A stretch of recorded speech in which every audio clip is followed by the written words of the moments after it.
343 could potentially be adding 3 new maps with Season 3, 2 that we already know about and 1 new one that recently leaked. And in today's video I want to talk about some important details regarding some of these maps that you may have missed, and also one other thing that could be pretty important when it comes to new maps in the multiplayer going forward. Anyway, without wasting any more of your time, if you enjoyed today's video make sure to leave a like, and subscribe if you're new here, I really do appreciate it, and it really does help the channel out. Now let's jump straight in. First of all, we have Oasis. This was one of the maps that was announced on the Season 3 roadmap. This is the new big team battle map. It has some UNSC bases with a big Forerunner structure. I don't know whether or not this structure is going to be in the background or if it will actually be a part of the map and players actually fight around it. I hope that is the case. From the 2 images we've seen so far of this map, it looks pretty damn good and I'm pretty excited for it. I'm a big team battle fan, more big team battle content is always welcome, and hopefully this one's much better than Breaker. If I recall correctly, when 343 described this one, they mentioned how there will be actual tank spawns at the bases, and it is designed for much more of that big team battle gameplay.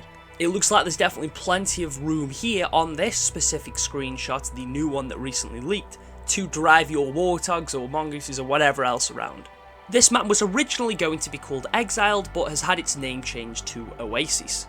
And one final important detail that could be pretty impactful to the narrative of the multiplayer is the fact that on the Season 3 key art for the Echoes Within key art, we see Din standing there in front of a destroyed warthog by some potential Forerunner structure, and this could be the same structure that is present on the map. Just like how Breaker was supposedly a part of the narrative, this new big team battle map could follow the same path. And I hope that is the case. I like that the multiplayer maps link to the narrative in some capacity. It makes big team battle feel a bit more important because it is a part of the story. Or at least the locations are a part of the story. Anyway, the next map is Cliffhanger, originally named Ridgeline. This is the arena map that they announced on the Season 3 roadmap. Looking at this one, it's very reminiscent of some Halo 4 locations. It's another UNSC map, which although yes, I prefer some Banished or more Forerunner stuff, I think this map looks pretty good. We obviously haven't seen enough of it yet for me to fully decide, but it seems like it could be a pretty interesting map, and I'm excited to play this one.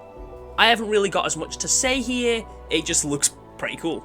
Now this final map is a little bit interesting. This might be a 3rd map with Season 3, although take that with a massive grain of salt as there's absolutely no confirmation that this is the case. It could come much later, it might not even get added at all, we really don't know. This map is called Chasm and it is clearly a part of one of the Forerunner tunnels that you walk through in the campaign. It's got several platforms that are connected by light bridges and you can travel around to the little areas at the side just like in the campaign. The most interesting thing about this is that it is a campaign location. The map is a Forerunner one and looks pretty cool, but the fact that it's a campaign location means that 343 might be taking the Halo Reach route. If you don't know, a lot of Halo Reach's multiplayer maps are locations from the campaign, and Halo Infinite might be following the same route. And if that is the case, I honestly don't have a problem with it. In fact, I think that's a very smart decision for 343 to do going forward. If we were to start getting 3 maps every season, which season's now going to be 3 to 4 months long, 3 maps every season is a pretty damn good thing. Even if one of those maps is just a reused campaign location, I don't mind if it's more content for us to play on. There's also a lot they could do with that. I mean, imagine a big team battle map that takes place around the tower. Imagine an arena map that takes place within the House of Reckoning. There's a lot of things they could potentially do with some of these campaign locations to make them some pretty enjoyable multiplayer maps. And Chasm looks like it could be a lot of fun. Honestly, it gives me sort of Narrows vibes with the whole just bridge in the middle and most of the map being these narrow pathways. Obviously it isn't like Narrows, but it just has a similar sort of feeling to it. If this does get announced to be a Season 3 map, I think that's amazing, and if 343 start making use of campaign locations as extra multiplayer maps, as I said, that's a very beneficial thing. It means we're going to be getting more multiplayer maps to play on. But once again, when it comes to Chasm, there is no guarantee that this map will be a Season 3 map. It could come later, it might not come at all, we don't know.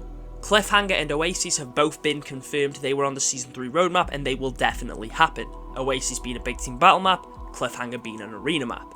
They will happen in Season 3 and they both look pretty interesting, especially Oasis.